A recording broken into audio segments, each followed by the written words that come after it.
tardes. Antes que nada quiero agradecer a la Escuela de Innovación por la invitación a presentar a Tununa hoy. El diálogo con ella mío va a ser el jueves próximo y bueno, tengo que presentarla. Y también por otra parte, bueno, agradecer la presencia de ella porque es una escritora tan querida y bueno, tan añorada en realidad en Santiago del Estero, ¿verdad? Tununa Mercado. Nilda Mercado es conocida por su apodo como Tununa. Nació en Córdoba el 25 de diciembre de 1939. En 1958 comenzó a estudiar la carrera de Letras en la Universidad Nacional de Córdoba y en 1964, ya casada con Noé Chitrik, se mudó a Buenos Aires. En 1966 envía el libro de cuentos Celebrar a la mujer como una Pascua al Premio Casa de las Américas, por el que recibe una mención. Chitrik recibe una propuesta para trabajar en una universidad francesa, por lo que la familia se traslada a ese país por 3 años. Durante su estadía en Francia, Tununa reparte su tiempo entre el estudio del francés y el dictado de cursos sobre historia y civilización de América Latina. Regresa a la Argentina en 1970, y en el 71 comienza a trabajar como periodista del diario La Opinión. En 1974, otra vez, Chitrik viaja a México para dar clases durante 6 meses. Tununa y sus hijos tenían pensado reunirse con él más adelante. Sin embargo, debido a amenazas recibidas por la AAA, deben adelantar ese viaje. No pueden regresar al país y lo hacen recién a partir de 1983 con el regreso de la democracia. Durante sus años en México, organizaron una comisión de solidaridad con otros exiliados argentinos en ese país. Esta comisión se constituyó en un lugar de encuentro entre argentinos y exiliados. Tununa aparte trabajó como periodista para la revista FEM, como periodista freelance.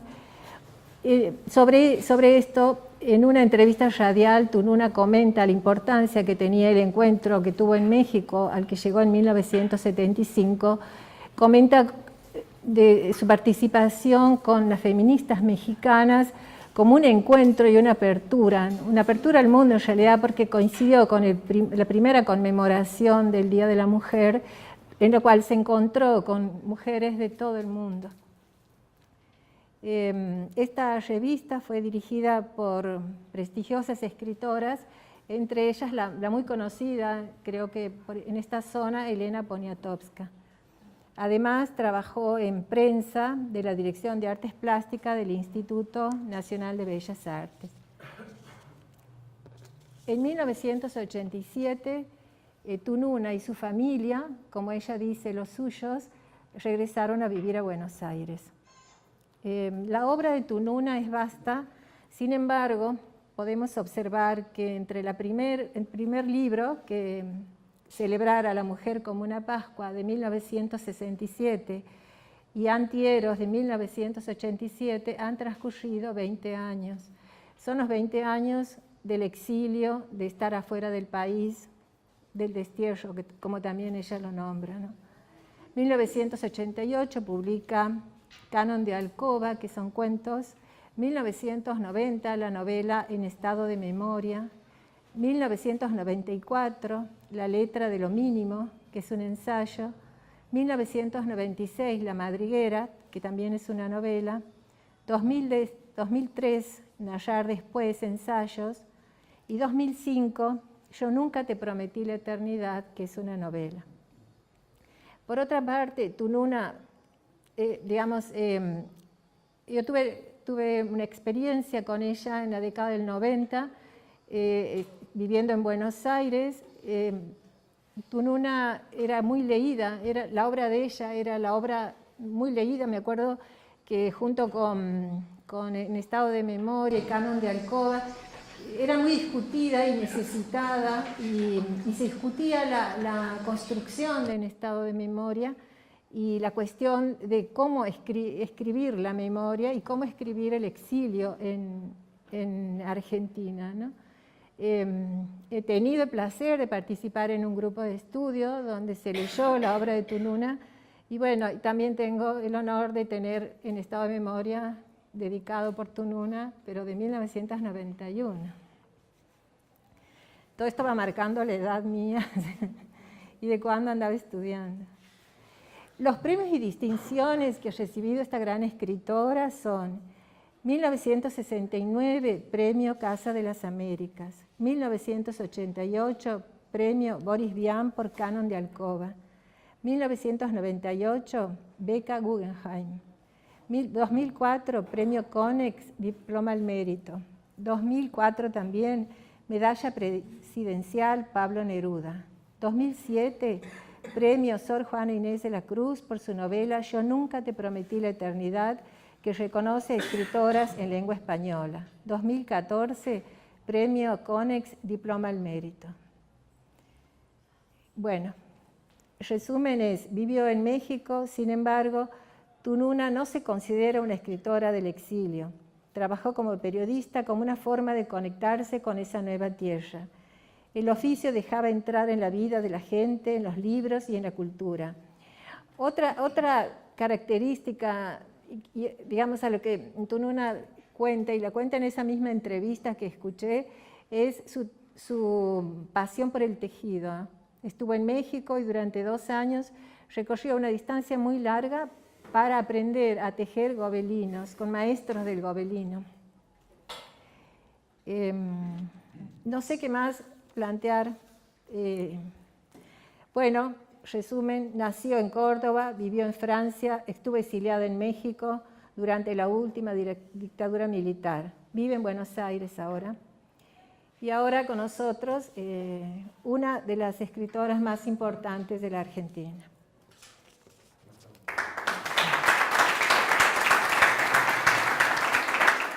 Están reunidos para escuchar a Tununa, así que no nos vamos a demorar mucho más en darle la palabra.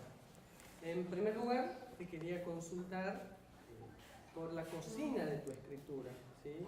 Por la forma en la que procedes al construir, ¿sí? Porque uno puede imaginar que alguien quiere decir, bueno, quiero hacer un cuento o quiero narrar en un poema, ¿sí? Quiero decir, como alguna prerrogativa de formato, ¿sí? O si más bien, por otro lado, sería quien procede a partir del fragmento y por esa vía, como siguiendo alguna especie de asociación libre, como una escritura automática que, bueno, a ver, eso de la palabra. No hay un planteo previo para mis textos literarios, de pura creación, pero, qué sé yo, algo se insinúa desde el comienzo y hay una, digamos, casi como una cosa central en mi vida que tiene que ver con lo autobiográfico.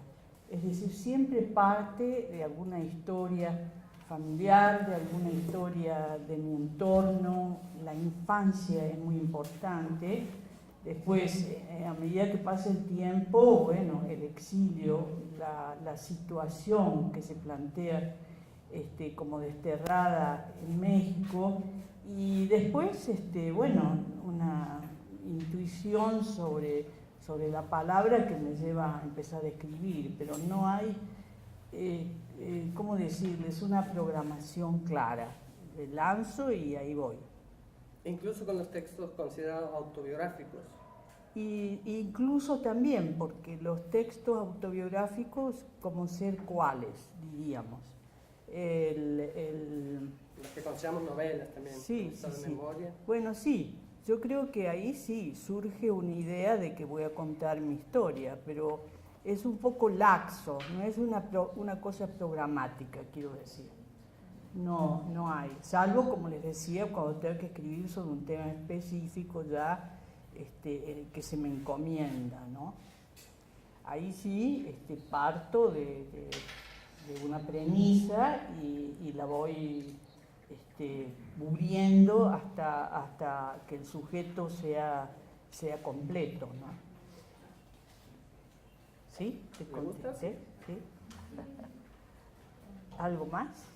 Le continúo. Ahí, Sí, y un poco continúa. sobre lo que hablaba Sí. de la autobiografía como género. Si cree que con su obra ha intentado seguir alguna especie de pacto con el lector o consigo misma a la hora de la producción, ¿sí? Eso. Y tengo una cita de Jorge Barón Bizar sobre un texto que se llama La autobiografía, es como una conferencia que le he traído para compartir acá con toda la audiencia también, a ver qué se dispara de eso. Bueno, sí. Ahí va. Dice la cita: la vida no es como un torrente que cae sobre un papel y queda ahí plasmada. No puede haber autobiografía inmediata, porque hay mediación. Si me senté ayer a escribir sobre lo que hice hace 30 años, en esa escritura va a estar la mediación de la memoria y lo que yo pueda creer que ocurrió hace 30 años. Entre ayer y hoy también pudo haber una explosión que me conmocionó, pude haberme tomado 3 botellas de whisky o haberme enamorado, y las perturbaciones que surgieron en mi interior me impiden tener una visión privilegiada de lo que ocurrió ayer y mucho menos de lo que me pasó hace 30 años. Sí tengo que aceptar que yo soy una escritora memoriosa, ¿no? Que en realidad mis textos se articulan sobre lo que recuerdo de tiempos de la infancia o tiempos familiares, pero no creo que sea lo que me califique de manera determinante. Pero si aceptara que soy una memoriosa, por ejemplo, hay uno de mis libros que ya ni me acuerdo el nombre, por eso te digo, memoriosa hasta ahí mal. Espérate. Ahí está el estado de memoria. No, el estado de memoria no, el de la infancia. Yo no sé si lo traje. Hay un libro que se llama La Madriguera. Ahora me acordé. La Madriguera, por ejemplo, hace muy poco yo lo releí porque tenía que regalarlo y quería saber si convenía o no regalárselo a una determinada persona que estaba vinculada a uno de los personajes del libro. Era una médica que me estaba atendiendo en un hospital donde yo estaba internada y dio la casualidad que conocía a una tía mía que aparece en este libro. Entonces yo lo leí en ese momento y sí, es la historia de mi vida, de mi infancia, de mi gente, mis relaciones con un maestro de inglés que me formó cuando niña, el barrio de Córdoba donde vivía, mi padre que era un dirigente político y un abogado, todas esas cosas aparecen en el libro.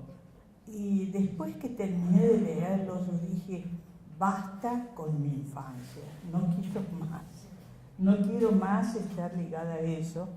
Y dije, no voy a quemar el libro, pero mentalmente me desprendí de él, como si fuera un adiós a todo eso que me configuraba como niña, como adolescente, todo lo que, aparte el libro ligado a un maestro que se llamaba Sarmiento, bueno, una cantidad de historias laterales que aparecían en ese libro, pero tuve la necesidad de desprenderme de la infancia, como que dijera, ya basta, ahora tengo que ir a otra cosa. Claro que entre tanto hubo otros libros, o sea que a partir de ahora tengo que recomenzar, me dije, otra cosa, ¿no?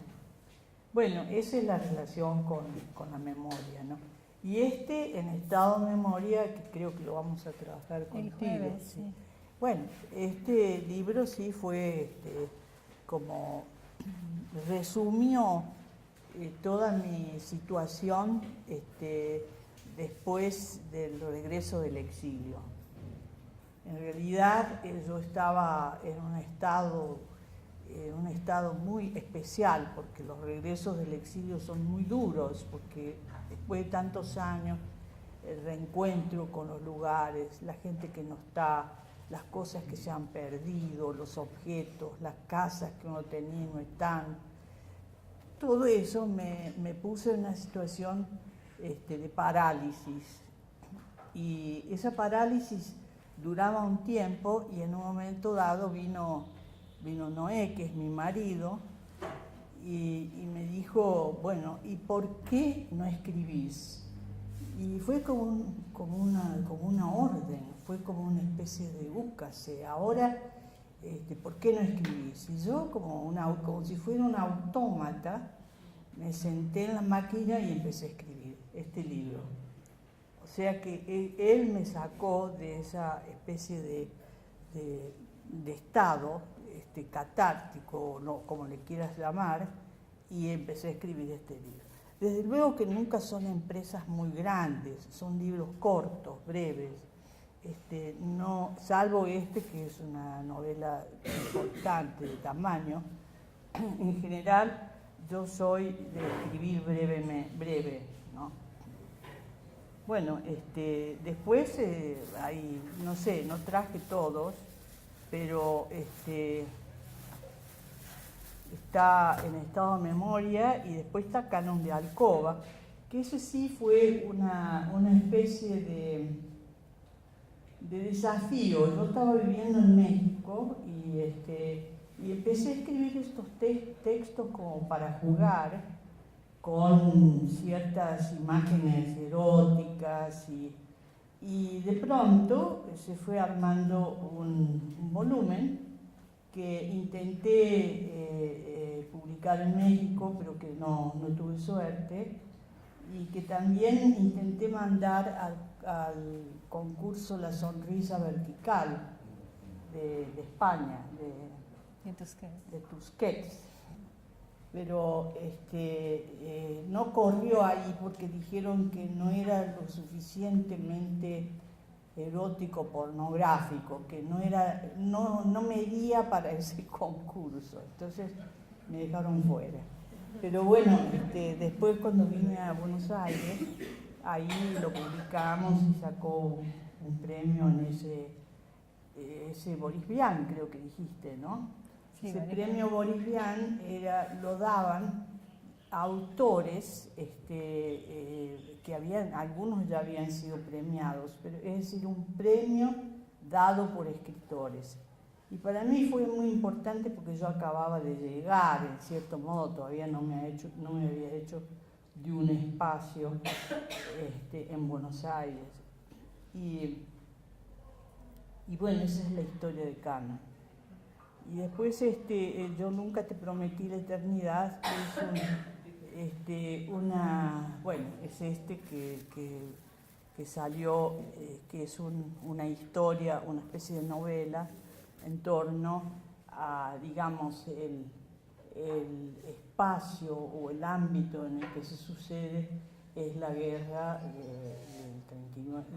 del 40, el 39-40, ¿no? Buscando a un personaje, tratando de circunscribir un personaje que durante la guerra era una refugiada alemana en París, pierde a su hijo en un momento dado en una carretera de Francia. Entonces está la búsqueda de ese hijo y mi búsqueda de ella propiamente, ¿no? ¿Puedo hacer un comentario? Sí, claro.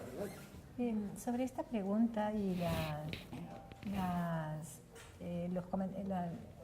la nota que leíste de Jorge Barón, no sé si esto anda. Está bien. Sobre ese comentario de Jorge Barón y en estado de memoria, esto sería un adelanto del jueves, quería preguntarte, o sea, mejor dicho, comentar algo. A mí me parece que hay momentos que se inscriben para siempre en la memoria, ¿no? Entonces uno por ahí dice, bueno, pasaron 30 años o dejé atrás mi infancia, pero tal vez, y quería traerlo, y disculpas porque quieres dejar tu infancia lejos, pero bueno, en estado de memoria aparece una escena tuya de los disfraces, donde te colocan un disfraz con un alas. No. Sí, ya saben. Sí.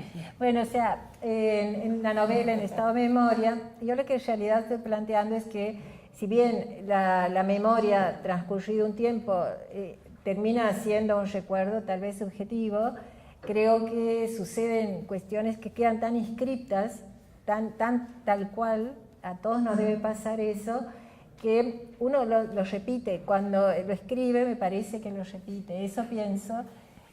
Y leyendo el libro de Jorge Barón uno se da cuenta que la descripción de la cara, del rostro de la madre no se lo puede haber olvidado nunca.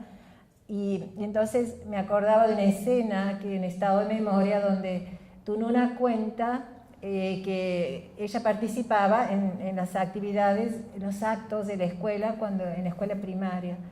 Y una monja le coloca un disfraz que contenía 2 alas y no sé si lo quieres contar vos y contar cómo es eso. Y la monja me clava un alfiler en la espalda, pero era el jardín de infantes. Ah, el jardín ese. Bueno, y después de ahí yo tenía que salir a bailar como mariposa en ese lugar. Pero no es que yo me quiera deshacer de la infancia, porque eso es imposible, Barón Visa tiene razón. Eso es una marca. Es en ese momento que yo decidí, cuando releí el libro, dije, me cansé de mí. Es decir, evidentemente eso no va a desaparecer y muchas imágenes perduran, porque uno no puede construir un texto sin todo ese bagaje que trae del pasado, ¿no? Pero un texto que yo había iniciado, había empezado a escribir,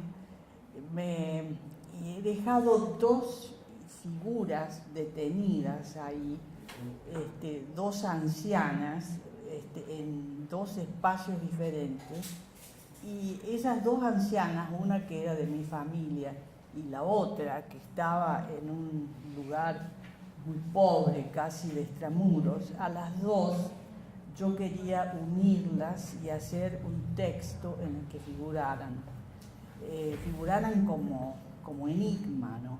Bueno, ahí quedó, no pude volver, por eso que les decía de que por el momento la infancia prefiero dejarla un rato de lado, ¿no? Pero bueno, de hecho, también hay que tener en cuenta que uno no solamente está sacando textos de la memoria o de las experiencias personales, sino que también hay textos que vienen como un pedido. Es decir, ahora yo estoy escribiendo un libro sobre la lectura. Y eso al mismo tiempo me lleva también a hacer un balance de lo que yo considero que es la lectura en mi vida, ¿no? La lectura desde el cuento de infancia, como eso va forjándose a lo largo del tiempo, y las lecturas que fueron sucediendo en mi vida, que eran muy variadas, y lecturas que fueron muy imposibles, ¿no? Porque en un momento dado relato que yo tenía que leer un libro de Kant y que no lograba leerlo. Entonces juego con eso que es también la imposibilidad de leer, porque uno no siempre está a la altura de lo que se le ofrece para la lectura. Bueno, ese libro sobre la lectura es lo que estoy haciendo ahora. Pero en este último tiempo abandoné a las 2 viejitas ahí y seguramente voy a volver. Bueno, muy bien. Hace rato ha dicho algo que me ha sonado muy interesante, porque he escuchado una premisa analítica en esto de que no voy invitándola a escribir, ¿sí? Para dejar de estar quieta, ¿sí? Hay algo ahí de una premisa analítica, digo psicoanalítica, quiero decir, ¿no? De que desplegar la propia palabra ya va a traer algo de calma. Eso es algo que todo psicoanalista sabe y practica, ¿sí? Lo había descubierto Freud, y él hablaba de una talking cure, o sea, una cura por la palabra, sería, ¿sí? Que la posibilidad de tener un espacio para desplegar la propia palabra puede ser, ¿cierto?, más tranquilizador. Sí, creo que es un paliativo importante eso, ¿no? Yo creo que en todo un análisis, bueno, yo he tenido años de análisis, porque después de esa catarsis que fue la escritura, ya en Buenos Aires yo empecé un análisis, de hecho ya había tenido un análisis, era la época en que la gente se analizaba. Sigue siendo la época. Sigue siendo la época. Se analizaba a la gente en grupo. Yo por lo general tuve análisis de grupo. Entonces en ese estadio de ser paciente y todo eso, bueno, eso sirvió en cierto modo para rehabilitarme en relación con la palabra, ¿no? Yo tengo mucha fe en el psicoanálisis. Yo creo que no te inventa el decir, pero te ayuda a decir. Entonces, bueno, durante varios años, bueno, no muchos, pero estuve en análisis y después, bueno, cuando me sucedía alguna cosa traumática, siempre volvía. Volvía como a esa terapia que me iba a sacar del pozo, ¿no? Sí, vos sos psicólogo, ¿no? Sí, por eso... psicólogo, psicoanalista practicante. Sí. Bueno, vos sabés bien hasta qué punto puede haber una reacción con el psicoanálisis, como una persona que está muda y catártica de pronto puede hablar. Y pienso que no me operó, pienso que en ese sentido, en el momento en que me dijo, ¿por qué no escribís? Un poco fue el golpe del psicoanalista que empuja a la acción, sí, a la producción. Bueno, sí, así creo que tenés razón, así fue la reacción que tuve frente a ese mandato, ¿no? Y en esto que decías tú, ¿una pregunta por ahí? ¿Sí? ¿Sí? No, está bien. Sí. Yo quiero volver un poco a la cocina antes de meterme en el psicoanálisis. Gracias. La pregunta sería, Tununa, si cuando escribís, el tiempo que te lleva la escritura y la corrección, supongo que más allá de la memoria, también con todas tus lecturas, y hay un tema de corrección, de encaje de los personajes, o de encaje de los cuentos para hacer un libro, el tiempo que te lleva, cómo lo trabajás. Ese sería el punto.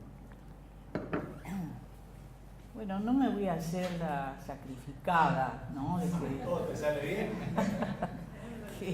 Pero en general escribo y ni la sacrificada Ni la vaga.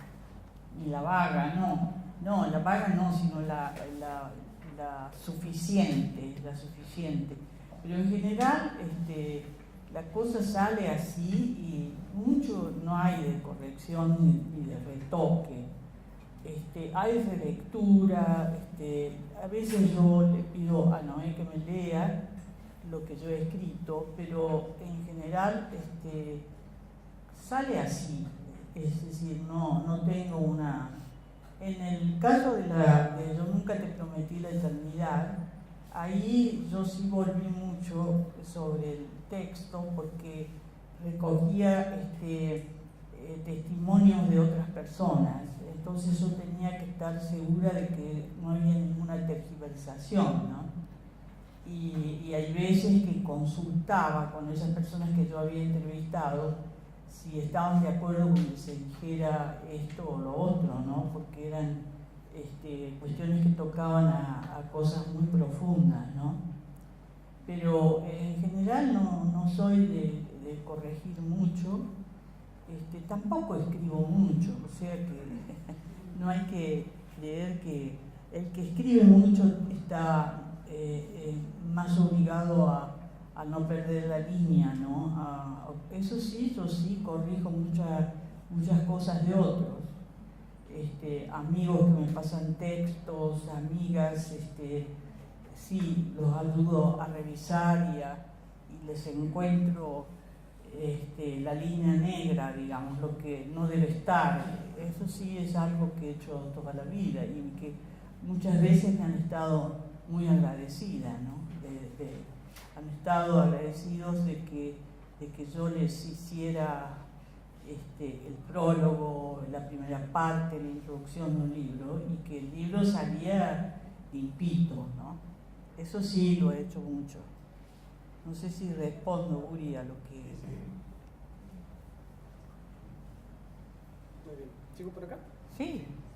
Muy bien. Hay algo muy en boga ahora que se llama literatura del yo, ¿sí? Es algo con lo que me enfrento como lector, producciones de narrativa en primera persona que se hacen en Córdoba, en Buenos Aires, en Rosario, en Jujuy, en Chile. Quiero decir, es algo muy en boga, ¿sí? Lo que se llama literatura del yo, sería narrativa en primera persona.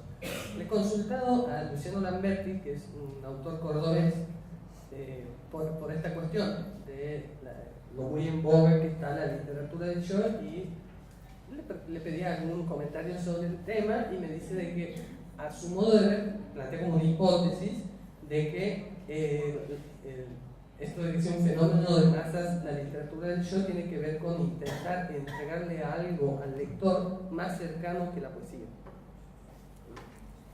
Bueno, no sé si, sí, la verdad es que esto yo nunca te prometí la eternidad empieza con un yo. Si yo sí escribo yo, me parece, en primera persona muchas veces. No sé, creo que es un compromiso mayor, bueno, en mi caso no sé si buscando un compromiso. Es como me sale la cosa. Ahora que esté en boga o no esté en boga, yo no he prestado mucha atención a eso. Más bien creo que los escritores se esfuerzan por separarse del yo y crear una instancia diferente, cosa que yo mucho no he podido hacer, ¿no? Hay escritores que inventan situaciones o crean argumentos muy...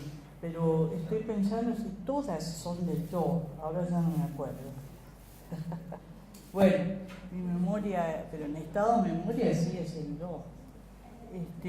No me he cuidado de salir del yo, es decir, es lo que espontáneamente me sale, y hay veces textos que sí tienen un carácter un poco más distante de la primera persona. En este momento no lo podría enumerar porque no me he estudiado a mí misma, que hay gente que lo hace. Les digo que yo ahora que vine con estos libros, algunos no los he releído nunca. Es decir, no he releído mis libros. Por eso esas lagunas que de pronto me aparecen, porque una vez que los hice ya casi pienso que son de otro o de otra. Nunca me he visto a mí misma, salvo en este caso hace una semana o un mes, en que me puse a leer el libro de la infancia, y ahí es donde reconocí que quería separarme de eso, pero no la había vuelto a leer desde que lo hice, y ninguna. Esta sí, algunas veces he vuelto sobre ella, pero para fragmentos, cosas que necesitaba, pero en general no me releo. ¿Qué será eso? Capaz que pensar que ya no tiene sentido algo que ya está, Que ya está, ¿no es cierto? Entapado y que ya no puedo hacer nada por eso. Pero ni siquiera que estar lista para que alguien me pregunte, para que, como ustedes ahora, y digo, pero no sé de qué me están hablando. Por eso hay que buscar recuerdos muy No, precisos. pero ahora yo para este caso, para el canon, y para el que en estado de memoria voy a echarle un ojo para poder comentarte. Igual va a venir alguien a leer fragmentos, así también lo compartimos con la Sí, gente. prometo que voy a releerme en estos días.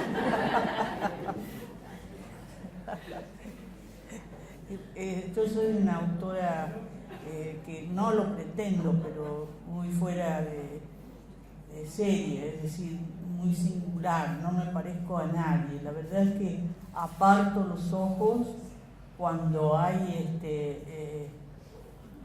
¿cómo les puedo decir?, una demanda de primera persona, de aparición en público.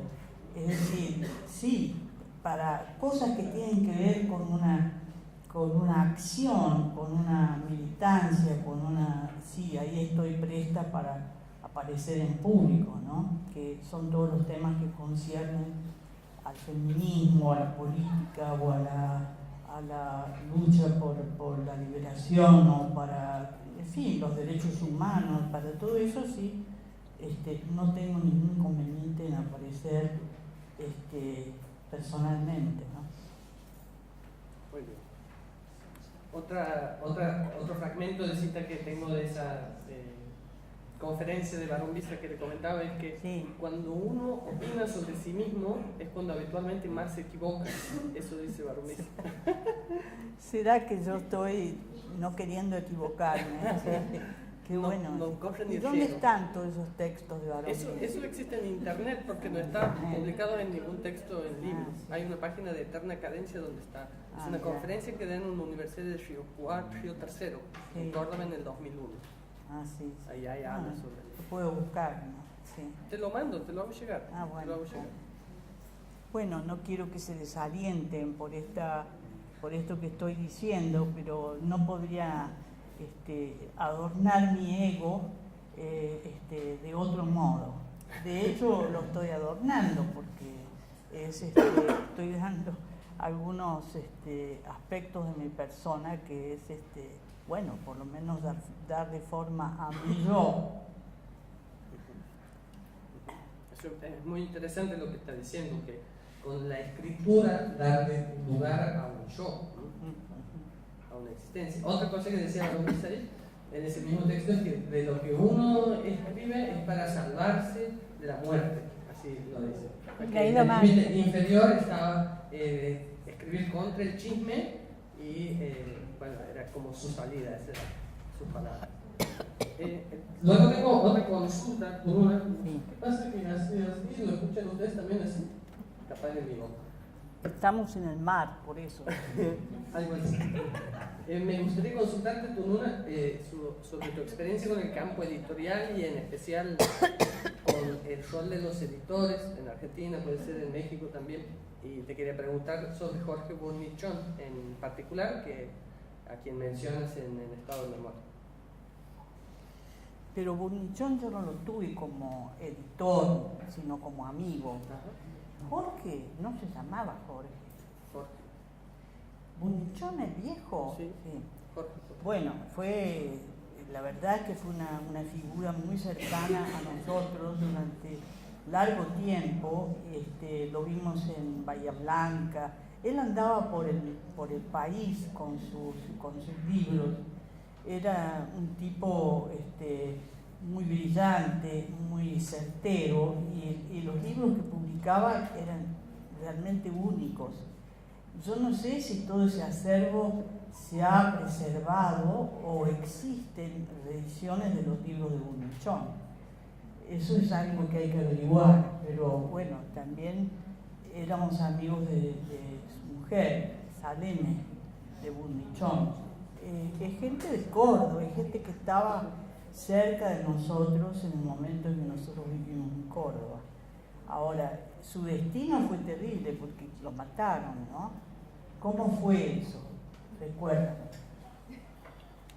Creo que en 1976 había sido detenido y desaparecido. Sí.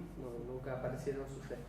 Y hoy día su hijo David anda con una biblioteca itinerante con todos los libros que editaron ellos. Ah, Yo lo he conocido en Tucumán el año pasado. o sea que el hijo sigue con la vocación del padre. Sí. La madre tampoco vive, ¿no? Es una especie de prócer del libro, extraordinario. Yo no veo que se llame Jorge. ¿Por qué? ¿No se llama Iván? ¿Alberto? Jorge y el hijo David. Bueno, Lo podemos chequear. no por podemos Google. chequear ahora, pero si no, yo voy a chequear hoy. Bueno, cuando venga Noé le preguntamos, porque él también fue amigo. Y teníamos un amigo en común que era Mario Usabiaga, que aparece en uno de mis libros también. En Estado de Memoria. En Estado de Memoria, que él era un exiliado de Bahía Blanca, llegó, había estado preso, pide la opción y se va a vivir a México. Y ahí él había sido muy amigo de Bunnichón. En la casa de Usabiaga tuvimos algunas reuniones con Bunnichón. Pero bueno, es una persona muy importante en la historia de Córdoba. ¿Y sobre tu relación con los editores y el campo editorial? Con editores, bueno, cuando yo llegué tuve la suerte de entrar, de que se interesara en Canon de Alcoba. Creo que es el primero, no sé, te digo.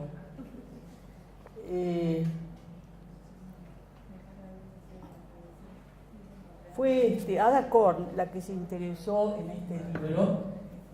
Ada Korn era una escritora pionera que había publicado a escritores jóvenes y que yo tuve la suerte de que se interesara en este libro y en creo que la primera edición de Yo Nunca, En Estado de Memoria. Bueno, esa fue una relación fructífera. Pero después en un momento dado se corta porque yo le pido a ella autorización para que uno de mis libros que me diera la posibilidad de que se publicara en México y ella se niega.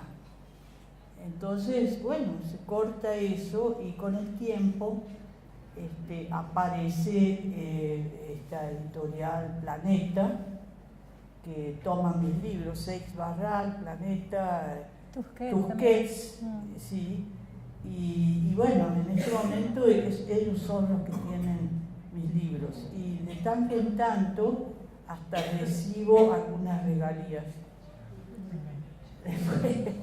Después tengo un solo libro en ediciones San Margen de La Plata que me editó aquí el Guri.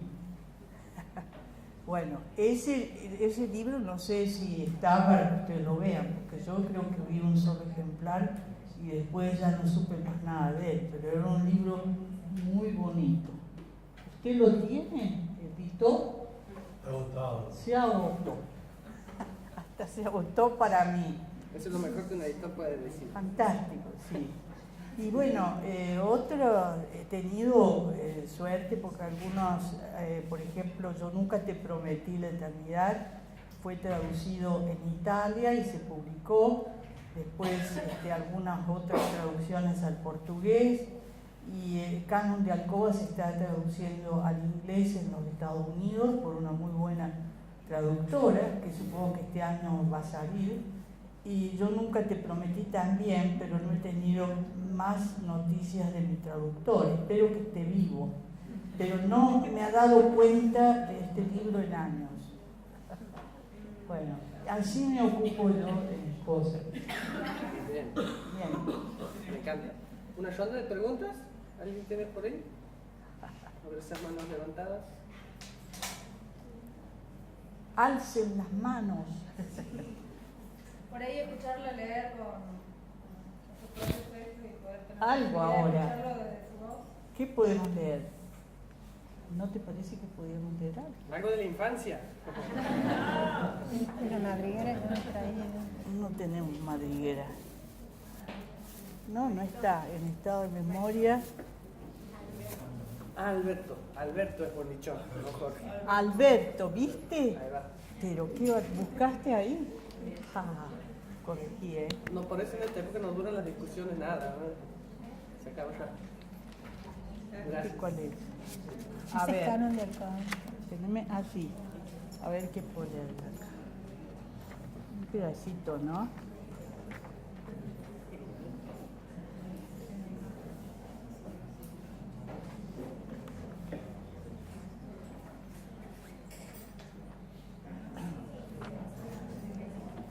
Después de nada. ¿Pero vos vas a hablar de esto? No. Mañana van a hablar de esto. Mañana por la tarde. ¿El último cuento? Este es muy largo. ¿Cuál es el último?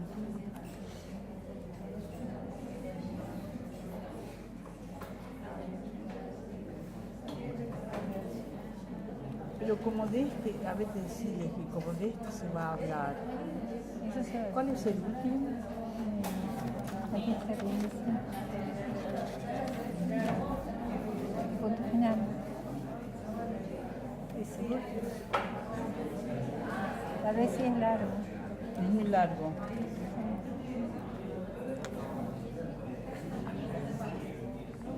Son muy largos.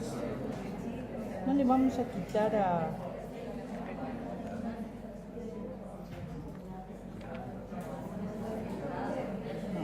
No me da ganas. A ver uno de estos amores.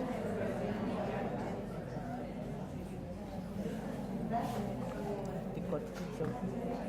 Pero es que es una serie. Claro. Acá hay unos textos breves también de la letra de lo mismo, que puede ser, tiendas de onda. Porque este no lo va a tomar nadie.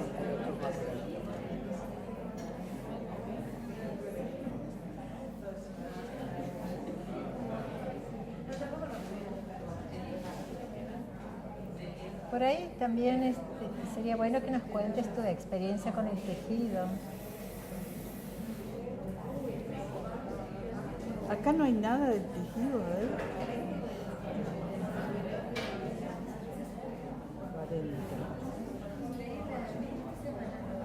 En estado de memoria es que hay unas alusiones al tejido y a la escritura. Pero no está aquí, ¿no? Sí.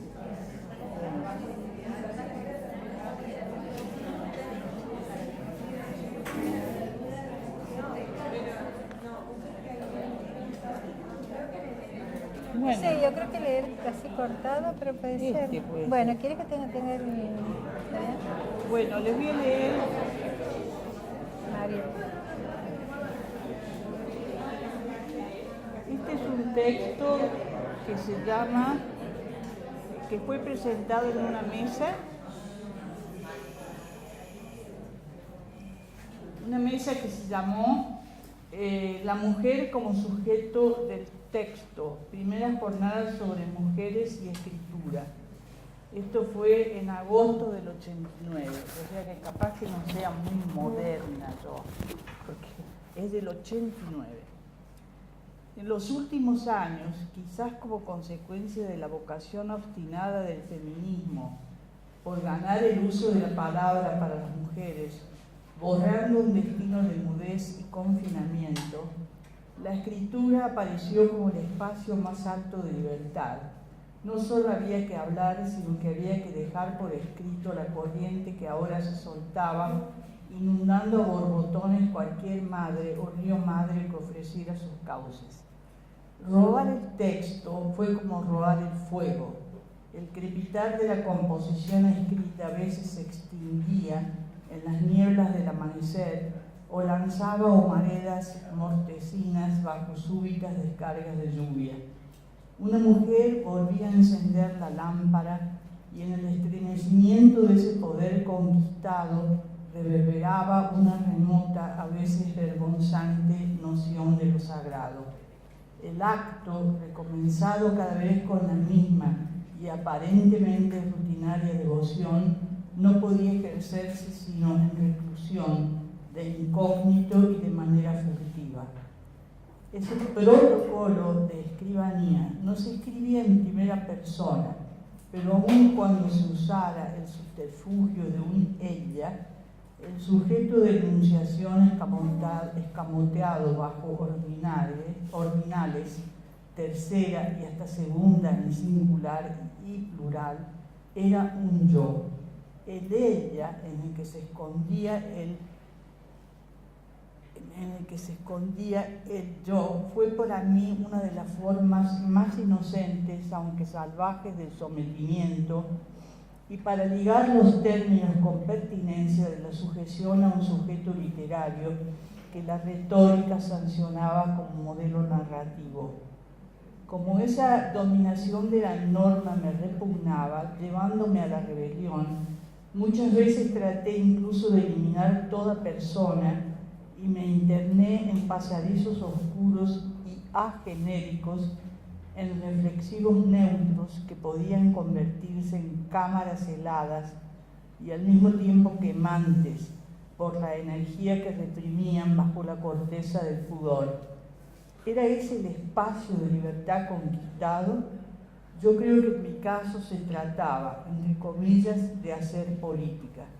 Salía provisoriamente del yo al ella, o bien del ella al sé, y desde esos territorios liberados creía poder ejecutar una serie de órdenes en relación con un sujeto que, inerme y desprotegido, otro, no yo misma como persona de mujer real, se dejaba someter a mis designios.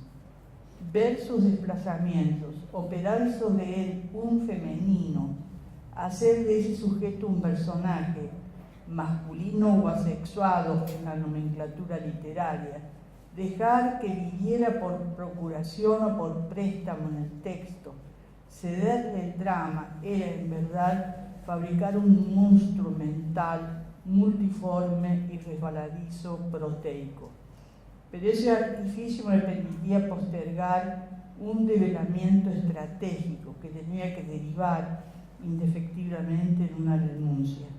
El costo era alto. Si de manera súbita yo desmontaba la ficción, si desbarataba el ilusorio efecto de una escena con personajes y acciones, si decía yo, me quedaba sola con el texto.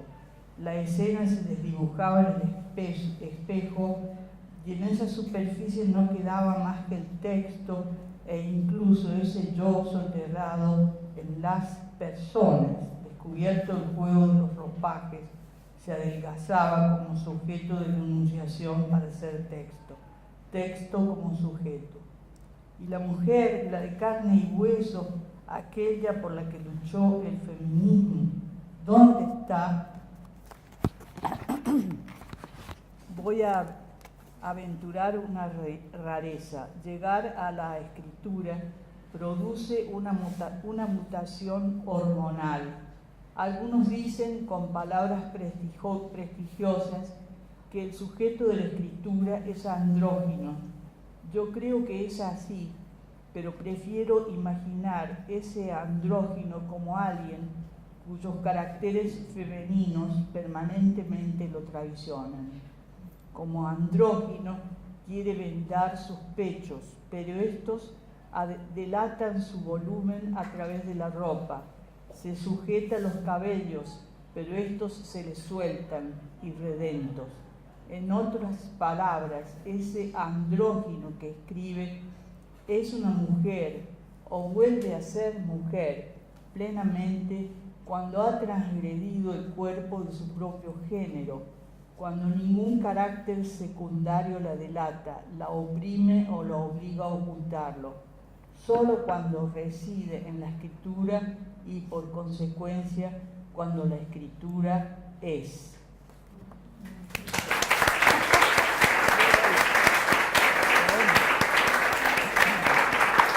Parece una respuesta anticipada también a la pregunta que le quería hacer, ¿sí? Sí. Como para ir sellando. Sí. Una pregunta que quiero hacer con cuidado también porque suena un poco alterizador y es sobre la posibilidad de una escritura femenina. ¿Sí? Ahí estaba hablando de un sujeto andrógino de la enunciación. Y digo, ¿por qué? Que hay que tener cuidado, porque uno alteriza cuando le pone el femenino, como con el fútbol. Está el fútbol y después el fútbol femenino, es decir, como subsidiario, como el que no tiene calificativo de género sería el masculino y el que es femenino, bueno, tiene.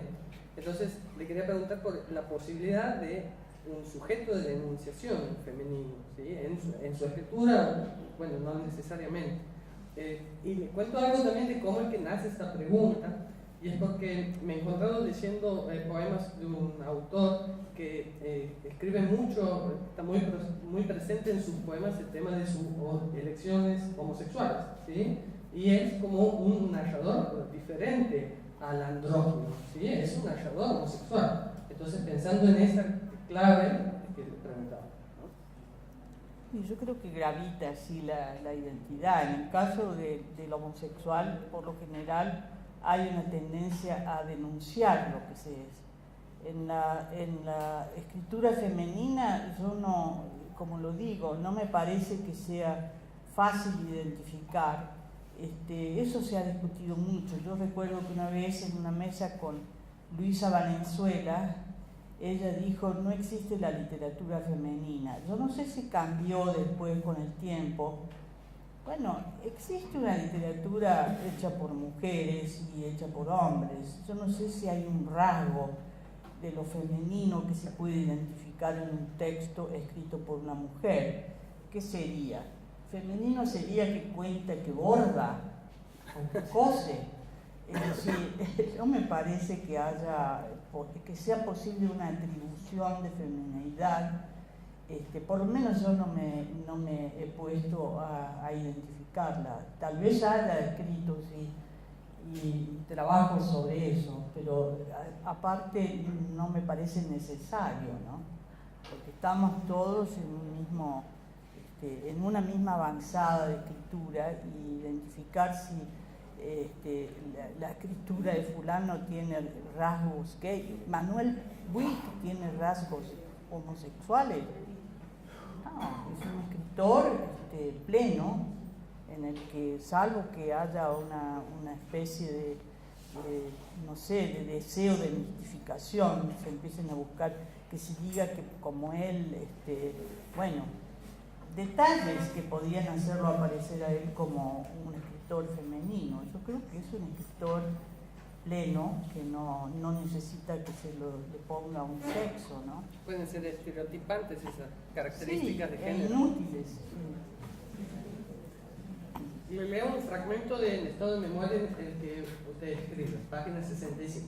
Siempre había pensado que la aparición en cierta literatura escrita por mujeres de la escena del espejo, en la que una mujer se mira y verifica el transcurso despiadado de los años y tiene una gran depresión, era uno de los sitios por los que se podía vaciar la escritura, y prometía evitarlo en mi trayecto. A ver. Sí. Bueno, exactamente lo mismo, ¿no? Es decir, es un lugar común, un lugar que la mujer se mira en un espejo. Yo hace poco leía también no me acuerdo si un texto en el que casi todo se gira en torno a la imagen de una mujer en un espejo. Yo creo que el recurso del espejo existe para cualquier literatura, es un recurso. Yo creo que a mí no se me ocurriría nunca mirarme al espejo, ni aún ahora me miro. Prefiero no mirarme en el espejo. Es una especie de narcisismo elemental que un personaje se mire en un espejo. Para después de ahí, no sé, si se te ocurre a alguien o algún libro en el que aparezca eso, esa escena del espejo. No, yo no me miro al espejo, ni mis personajes se miran al espejo. Muy bien sus respuestas. Los invito nuevamente si quieren acercar una pregunta. ¿Ves? Bueno, sí, fue muy gracioso ahorita. Bueno, ¿No? ella ha comentado mucho, digamos, cómo escribe. Sería bueno que comente cómo lee. ¿O qué lee? Sí. Bueno, no soy una lectora ávida que me pase el día leyendo, ni así ha sido mi vida. Yo he tenido, ahora que estoy escribiendo sobre la lectura, la selección de textos que he elegido, me parece que yo no era una lectora así empedernida. Leía así por razones,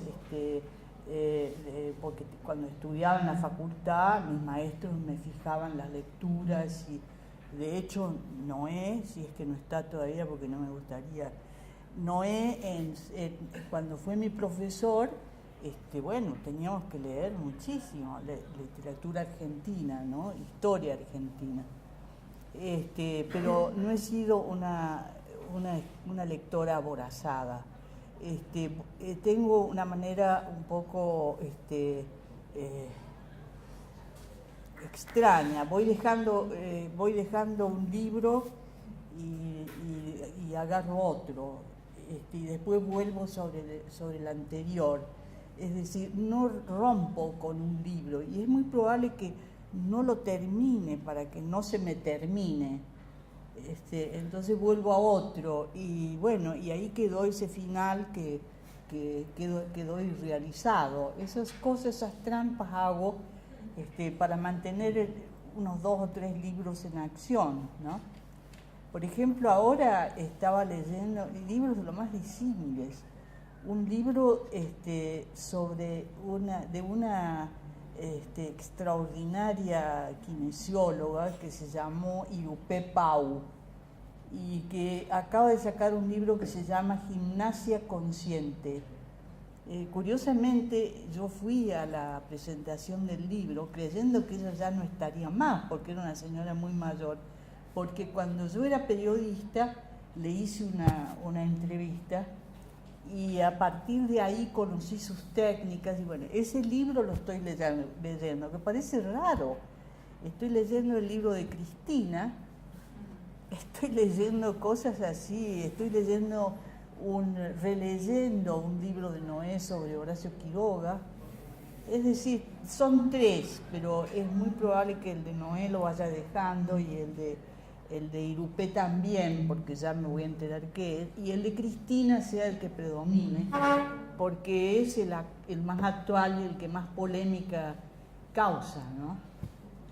Pero ese libro sí lo estoy leyendo. Esa es una manera de leer salteada, pero no con un concepto académico de que me van a tomar examen. Detesto que me tomen examen, por eso cuando era estudiante en la facultad le cuerpé a los exámenes, hacía trabajos prácticos, todo para no ir al examen. Tengo mucho miedo a eso. Entonces mis lecturas son así erráticas, pero hay un fondo de formación, por supuesto, del que no me he privado, ¿no? Si no, no podría estar en este mundo, ¿no? ¿Puedo preguntar algo? Sí. Pensaba hablando de lecturas, quería, por ejemplo, buscando en la web, se consiguen innumerables, pero realmente innumerables, cantidad de artículos en revistas científicas sobre tu obra. Hay muchísimo, pero muchísimo. Entonces, cuando me invitaron a participar, he intentado leer lo que se había escrito sobre la obra de Tununa y realmente digo, no voy a tener tiempo de leer todo esto porque hay trabajos, muchísima cantidad. Quería saber si algún trabajo sobre tu obra te había sorprendido el modo de lectura. Quiero decir, algún modo que te sorprendió, algún modo de leerte que te sorprendiera. Bueno, todo eso que aparece, esas bibliografías que aparecen, yo no he abierto nunca el sitio, pero sí ha habido, qué sé yo, de pronto hay un trabajo de algunas aproximaciones que hizo Liliana Herr, después, bueno, no te podría decir ahora porque no son, mi propia traductora, Ronda Buchanan, que ella ha trabajado sobre mi obra, pero no sé quién puede haber hecho una cosa específicamente. A lo mejor soy poco generosa y no estoy recordando, pero es que me parece que es un momento de fuga para mí, no me estoy acordando de nada. Por ejemplo, Nicolás Rosa, para decir rápido a alguien, pero... No, él no creo ser, o sí. Creo que sí, Bueno, que sí, pero tampoco voy a empezar a dudar también. Pero no, sí, son universitarios, trabajan universitarios. Sí. Yo tengo una pregunta más, ¿hay tiempo? ¿Tenemos? Una te quería preguntar por qué crees acerca de la posibilidad de que construyamos como sociedad o colectivamente, no sé si como sociedad, pero sí colectivamente, algún nuevo criterio de verdad o de salud. Estoy yendo hacia la medicina alternativa. Te pregunto porque sé que has andado por todos lados, no solamente por el consultorio de un psicoanalista. Sí, yo soy fan de las medicinas alternativas. Bueno, de hecho, yo hago homeopatía, pero así como les dije, lo de la gimnasia consciente, y otras, cualquier práctica que se me presente es tentadora para mí. Es decir, me gusta mucho. Me gusta el trabajo que hacen la gente que trabaja con el cuerpo, los osteópatas, por ejemplo, pero no son medicinas alternativas, son medicinas reales. Después, no tengo otra que te pueda mencionar. Tengo unas amigas que son veganas, pero yo no creo que me sumara a ese club. Pero las respeto y sí me llama la atención que la gente busque salidas por cualquier lugar, ¿no? Sí, me gusta. Podría ir de hecho estuve en una reunión con las veganas en México, pero no, otras cuestiones alternativas no he frecuentado. ¿A qué te referirías, por ejemplo? Y pienso que vivimos en una época en la que deslegitimamos a todos esos saberes médicos o medicinales que no tengan que ver con lo que heredamos de la ciencia, ¿no es cierto? Que terminen CIA o GIA, ese campo del saber. Sí. Sobre todo acá en Santiago abundan las prácticas Esto, médicas. por ejemplo, para mí es muy importante. Todo lo que sea la medicina de las plantas, todas esas cosas yo las sigo de cerca. Leo todo lo que concierne a ese tema, la medicina de las plantas. Y no solamente en internet, sino en alguna bibliografía que me llega. Sí. En México había un argentino que hizo mucha obra en ese sentido, que es Sola, que era de Córdoba él, y vivió muchos años en México y trabajó con la medicina de las plantas, hizo un libro incluso. Es decir, sí, yo sobre todo habiendo vivido en México, donde eso está al alcance de la mano, es decir, es algo muy practicable y creíble. ¿Serán saberes prehispánicos? Sí, también, por supuesto, porque toda esa medicina viene es prehispánica. Después se fue, por supuesto, elaborando más, pero todos esos saberes, el origen es prehispánico. Muy bien. ¿Vos quieres decir algo más? No sé. ¿Qué quieren más? ¿O ya está? Muchas veces chocamos, nosotros con nuestros alumnos tenemos una relación muy particular, más si somos de la secundaria. Consultamos muchas veces y preguntamos, ¿quiénes leen? ¿A quiénes les gusta la lectura? Mi pregunta es doble. ¿Los parámetros de la lectura se miden a partir de un gusto? O, podemos decir también, la lectura se promueve, se predica, se contagia. Yo creo que hay gente que nace para leer, ¿no? Pero que si no hay esa inducción y ese trabajo con los alumnos, que en la época mía era que el niño o la niña pasaban al frente y leían en voz alta. Esa era la manera de conectar con el texto, ¿no? Y yo supongo que eso ha ido evolucionando y que en este momento hay sistemas y códigos para que los niños lean, ¿no?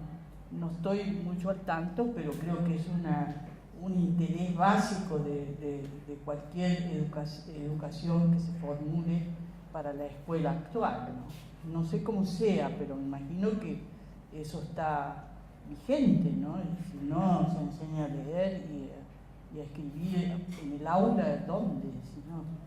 Ahora sí hay niños que tienen una vocación especial para la lectura, ¿no?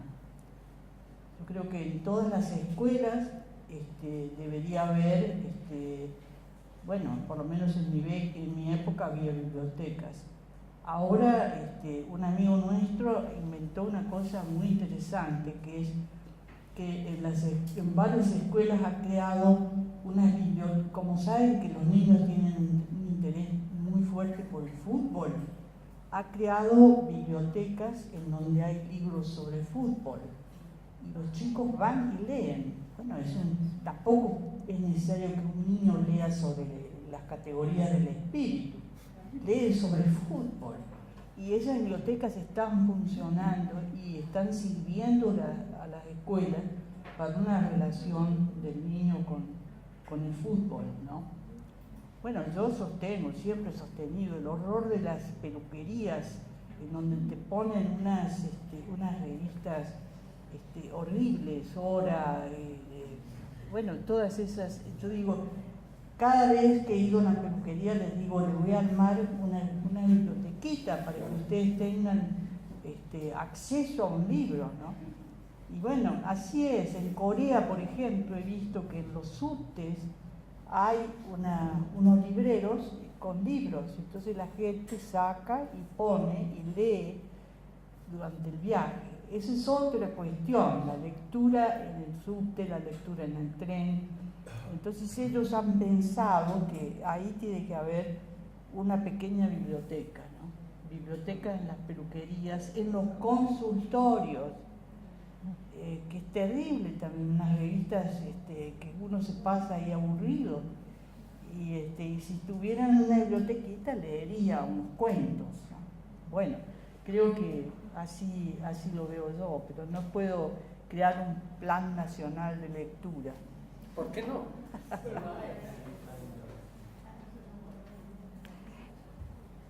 Marta. ¿Vos querías hablar? Yo había estado pensando en algunas preguntas más sobre el trabajo de ella como escritora. Sí, por ejemplo, hace rato te nos leí un fragmento de lo que había escrito en el 89, decía, ahora que lo leo otra vez, ¿cómo se siente ante esa experiencia, en esa que usted era, que escribió en ese momento? Que lo leo de nuevo. Por ejemplo, esto que leí me sorprendió. Me sorprendió porque es denso. Entonces, ¿cómo fui capaz de...? Yo me pregunto a veces si se reconoce en esa. Sí, pero digo, ¿cómo es que hice esto? Bueno, evidentemente tenía las neuronas y las debo tener todavía para afrontar un texto. Esto me reconforta mucho porque lo leí y digo, puta, qué difícil, ¿no? ¡Qué genial! No, ¿cómo pude ¡Qué grosa que era! elucubrar? ¡Qué grosa que estaba! Ay, bueno. Y Sí. otra pregunta era, si bien usted ha dicho que no se ha analizado, no ha analizado su escritura, de todos modos uno como que reincide, diría yo, como escritor en determinados temas y de alguna forma cuando vos vas creando tu mecánica, por decirlo así, Sí. Ya puedes identificar que con determinadas herramientas vos te vas a meter ahí en esa parte o vas a tratar el personaje de determinada forma o vas a conducirte con cierta arquitectura tuya propia. ¿Usted podría hablar de alguna arquitectura suya que esté, digamos, identificada con o escribir o configurar un personaje de determinada manera o ir hacia la interioridad del personaje o simplemente agarrarse de lugares o temas? De lo que sí me parece que estoy consciente, no sé si consciente, pero así superficialmente, pienso que yo me ocupo más bien de situaciones sufrientes, ¿no? Estoy pensando, bueno, en el libro que tú vas a analizarlo, en varios, ¿no? Gente que está en situación de pérdida. En general, ese es el universo que me atrae más. No es, no puedo escribir sobre algo que sea gozoso desde el punto de vista exterior, una fiesta, un baile o lo que sea. Por lo general son situaciones un poco oscuras. Entonces tendría que volver a leer mis cosas para entender que otros, salvo en estos libros que son como del que leí, La letra de lo mínimo, o el otro en el que son sobre temas específicos que he leído en algún coloquio o y que estaban signados por un tema, en general creo que en mi literatura, bueno, yo nunca te prometí la eternidad, es muy sufrido, es terrible. Es como que no podía, no hay un solo momento ahí en donde haya una epifanía. Es decir, soy oscura de mente y de alma. Por eso no debe querer mirarse al espejo. Fantástico, fantástico. Para no reconocer. Exactamente. Lo que pasa es que en un momento dado en la vida de uno se mira en el espejo para ver las arrugas, el paso del tiempo, que es la cercanía de la muerte, ¿no? El espejo te refleja la muerte en realidad. Sí. A mí me parece que cuando uno se mira al espejo no es porque se acerca a la muerte, sino para, en mi caso, para ver hasta dónde ha llegado, los logros que ha tenido hasta ese momento y si está encaminado a lo que ha querido ser en la vida cuando era chico.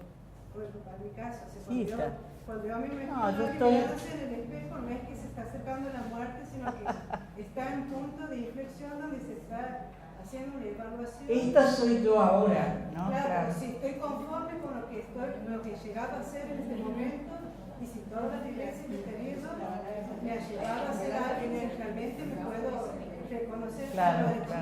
Es muy interesante lo que Sí, dice. Muy bueno lo que estás me ha diciendo. alejado mucho lo que yo pensaba en la infancia, lo que llegaría a ser. O sea, no siempre tiene que ver con la muerte o que sea con la vejez. Con la vejez, claro. Porque, o sea, yo creo que una persona de 15 años que ha tenido una vida muy sufrida también se puede mirar al espejo y ver que la infancia que ha tenido y cómo la ha llevado a una madurez o cualquier edad. O sea, no significa, para cada uno significará algo especial el espejo. Sí. Es como Bueno, si yo fuera lo hacer que- un balance de su vida. Como una instancia evaluativa, dice el espejo como Sí, instancia. me parece. ¿Y qué camino he recorrido y para dónde quiero? ¿Sigo por el mismo o tengo que cambiar para corregir mi curso? Es como si fuera un autoanálisis, pero teniendo Con la imagen. Claro, teniendo una propia imagen para poder evaluar a dónde me toque una en ese momento. Bueno, es una lección de ayuda, me parece muy buena, porque en general yo dramatizaba, para decirlo aquí, porque cuando me miro en el espejo yo no estoy pensando en la muerte, estoy bien, me estoy mirando simplemente, fijándome en qué tengo que hacer con mi rostro, ¿no? Pero en esta tesitura más o menos dramática, entre comillas, lo vinculaba con la muerte, ¿no? En fin, son Claro, modos. depende de la persona que le dé el significado al espejo. Exactamente. Pues está el otro, la famosa frase, espejito, espejito, ¿no? Que es la mirada que se busca en el espejo para felicitarse, ¿no? Bueno, yo creo que hemos terminado, ¿no? Bueno, muchísimas gracias.